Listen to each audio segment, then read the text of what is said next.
Ano po yun? Ang kaso po na binigay nila kay Duterte is against humanity. That is wrong. A big mistake. Bakit po big mistake? Humanity po ba yung mga nagre-rape? Humanity po ba yung mga addict? That is not humanity. Ang kaso po dapat ni Digong o ni Presidente is crime against Satanism. That is Satanism. Ayan po pinakatunay doon. Wala pong kagustuhan ng Panginoon ang nangre-rape ng bata, ng matanda, ng mga estudyante, at mga mahal po natin sa buhay.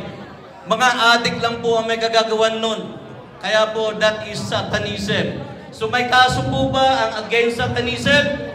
Wala. So dapat po walang kaso ang ating mahal na Presidente.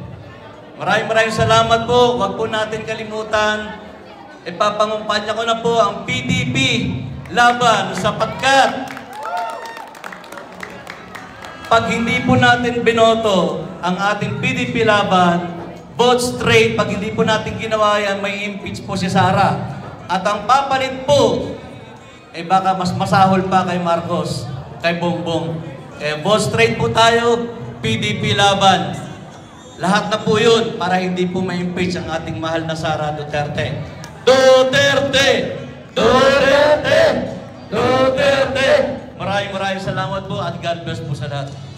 Maraming salamat po, sir, sa inyong karanasan sa ating mahal na Pangulong Duterte. Mga kasama,